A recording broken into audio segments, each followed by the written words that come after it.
Prime minister صاحب بھی، ہمارے آرمی چیف چائنا گئے، کامیاب ہو کر واپس نہیں آئے۔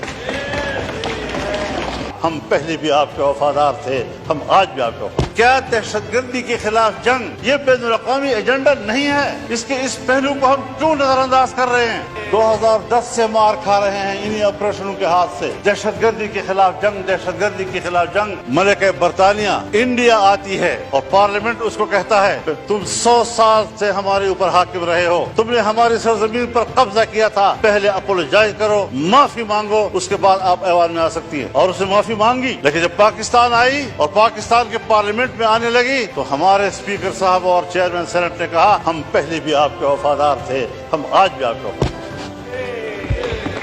اس نظریے کو لوگ ٹیکس دیں گے، اس کو آپ یقین دلائیں گے کہ آپ کی ریاست ہے، ٹیکس آپ کی فلاح و بہبود پہ خرچ ہوگا؟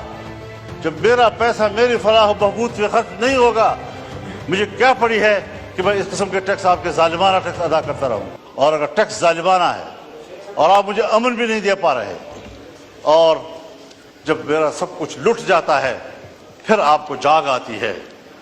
جب چین کا ایک مہمان آتا ہے، اہم مہمان، مجھے یہ کہنے دیجئے، بڑے ادب و احترام کے ساتھ کہنا چاہتا ہوں، ہمارے پرائم منسٹر صاحب بھی، ہمارے آرمی چیف بھی چائنا گئے، وہاں انہوں نے بڑی محنت کی، لیکن سفارتی حوالے سے اگر حقیقت میں بات کی جائے، ہمارے پرائم منسٹر کامیاب ہو کر واپس نہیں آئے۔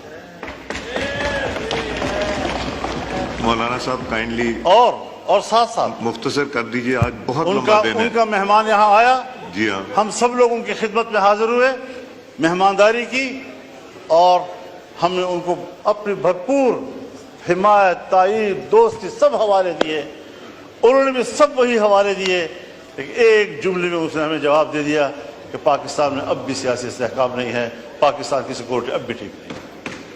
آپ بتائیں کہ کس بنیاد پر وہ انویسٹمنٹ کریں گے یہاں پاکستان میں؟ جی کائنڈلی حضرت صاحب کائنڈلی وائنڈ اپ کیجئے، تاکہ آج بہت لمبا دن ہے، رات کو 11-12 بجیں گے۔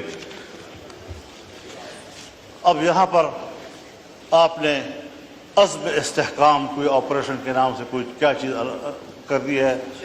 میں نے کہا ہمیں تو 2010 سے مار کھا رہے ہیں انہی آپریشنوں کے ہاتھ سے۔ دہشت گردی کے خلاف جنگ، دہشت گردی کے خلاف جنگ۔ کیا دہشت گردی کے خلاف جنگ یہ بین الاقوامی ایجنڈا نہیں ہے؟ اس کے اس پہلو کو ہم کیوں نظر انداز کر رہے ہیں؟ باجوہ صاحب نے مجھے کہا، میرے سامنے بات کی کہ میں نے باڑ لگا دیا ہے، فخر سے کہتا تھا میں نے باڑ لگا دیا ہے، کسی کا باپ بھی نہ افغانستان جا سکتا ہے نہ وہاں سے آ سکتا ہے، کوئی دہشت گرد نہیں آ سکتا۔ اب موجودہ آرمی چیف فخر سے کہتا ہے میں نے باڑ اکھاڑ کے پھینک دیا۔ اب پتہ نہیں وہ حب الوطنی ہے یا یہ حب الوطنی، وہ مسئلے کا حل تھا یا یہ مسئلے کا حل ہے۔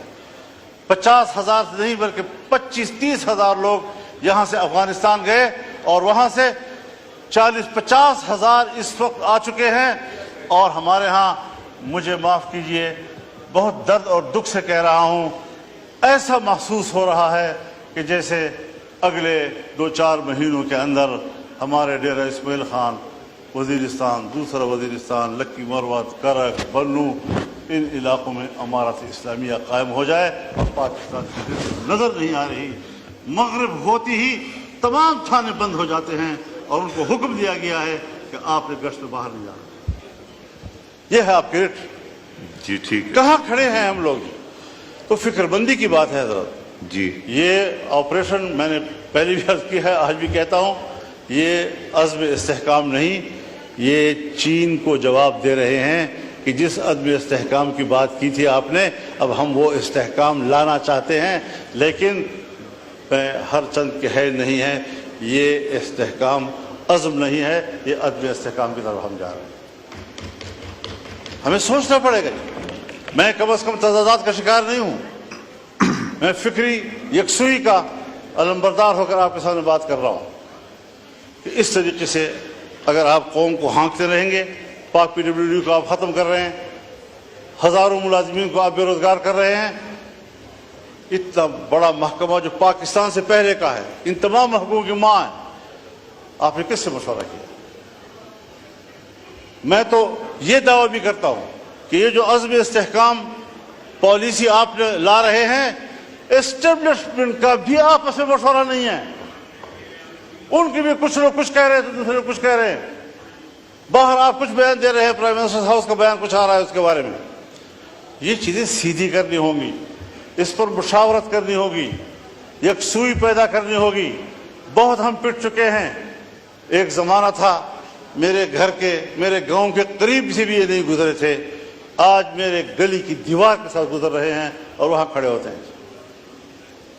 ہم کہاں کھڑے ہیں؟ ریاست نے ہمیں کہاں کھڑا کر دیا ہے؟ کیا ہم ایک شہری کی حیثیت سے ریاست پر کوئی حق نہیں رکھتے؟ تو اس ساری صورتحال میں دیکھیں، آپ کی جمہوریت اپنا مقدمہ ہار چکی ہے، پارلیمان اپنا مقدمہ ہار چکے ہے۔ جب آپ الیکشن میں دھاند لیا کریں گے، اسٹیبلشمنٹ میں دھاند لیا کریں گی، جعلی پارلیمنٹ وجود میں آئے گی، تو پھر یہی اثر ہوگا کہ عوام آپ پہ اعتماد نہیں کرے گی۔ جی شکریہ مولانا صاحب، مہربانی مائک کھولیں۔ کو بنائیں، جی مشاورت کے عمل کو وسیع کریں۔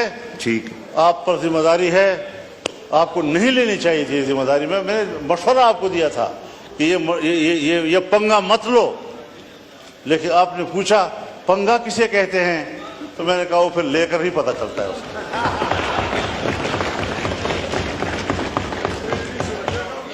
جی جی شکریہ مولانا صاحب۔ وہ کسی نے کہا نا دوسرے سے حضرت صاحب، کہ پنگا کسے کہتے ہیں، انہوں نے کہا لے کر پتہ حضرت چلتا ہے۔ صاحب، جی حضرت تو صاحب میں بہت مہربانی۔ یہ کچھ گزارشات تھی، جی شکریہ۔ کچھ رہ بھی گئی، لیکن یہ ہے کہ ذرا ان لوگوں پر رحم کیجئے۔ تفتان کی صورتحال بھی یہی بنتی جا رہی ہے، وہاں پر بھی انتہائی جو ملک کے مفاد میں سب کچھ ہو رہا ہے اس کو راستے میں روکے جا رہے ہیں۔ بہت میں مہربانی۔ آپ کا بہت شکر گزار ہوں، شکریہ۔ اور میں نے اگر دخل در معقولات کیا ہے اور آپ کے نظم و نسق کو متاثر کیا ہے، اس پر آپ سے معذرت خواہ بھی ہوں، لیکن بہرحال درد دل تھا جو آپ کے سامنے رکھا ہے اور پوری قوم کے سامنے رکھا ہے، اور انشاءاللہ یہ درد دل کا سلسلہ چلتا رہے گا انشاءاللہ۔ شکریہ جی۔